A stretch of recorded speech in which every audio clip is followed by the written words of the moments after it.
এবার যুক্তরাষ্ট্রকে যুদ্ধের হুঁশিয়ারি দিয়েছে চীন।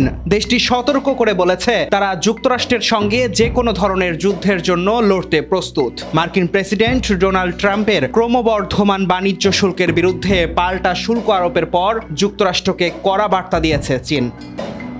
ট্রাম্প দ্বিতীয় মেয়াদে ক্ষমতায় আসার পর বিভিন্ন দেশের পণ্য আমদানির ওপর একের পর এক শুল্ক আরোপ করে যাচ্ছেন। সম্প্রতি তিনি চীনের সব পণ্যের ওপর আরও বেশি শুল্ক আরোপের ঘোষণা দিয়েছেন। চীনও দ্রুত পাল্টা ব্যবস্থা নিয়েছে এবং যুক্তরাষ্ট্রের খামারজাত পণ্যের ওপর 10 থেকে 15% শুল্ক আরোপ করেছে। বিশ্বের সর্ববৃহৎ দুই অর্থনীতির দেশ যুক্তরাষ্ট্র ও চীন পাল্টাপাল্টি শুল্ক আরোপ নিয়ে এই দুই দেশ এখন বড় ধরনের বাণিজ্য যুদ্ধের দ্বারপ্রান্তে। চীনের দূতাবাস মঙ্গলবার একটি সরকারি বিবৃতি থেকে একটি লাইন এক্সে পোস্ট করে বলেছে, যদি মার্কিন যুক্তরাষ্ট্র চায় তা যুদ্ধ কিংবা শুল্ক যুদ্ধ, বাণিজ্য যুদ্ধ বা অন্য কোনো ধরনের যুদ্ধ হোক, আমরা শেষ পর্যন্ত লড়াই করতে প্রস্তুত।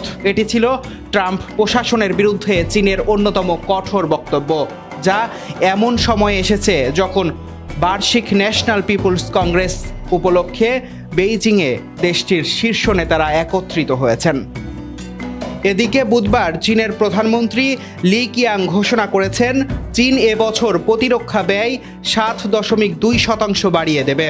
তিনি সতর্ক করে বলেছেন, এক শতাব্দীতে অদেখা পরিবর্তনগুলো দ্রুত গতিতে বিশ্বজুড়ে প্রকাশিত হচ্ছে। চীনের প্রতিরক্ষা ব্যয়ের এই বৃদ্ধি প্রত্যাশিত এবং গত বছরের ঘোষিত পরিসংখ্যানের সাথে মিলে যায়।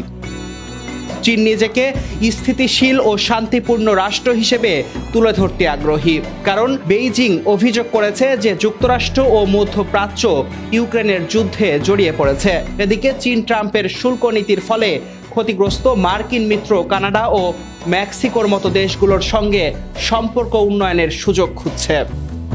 Desk report, news now 24।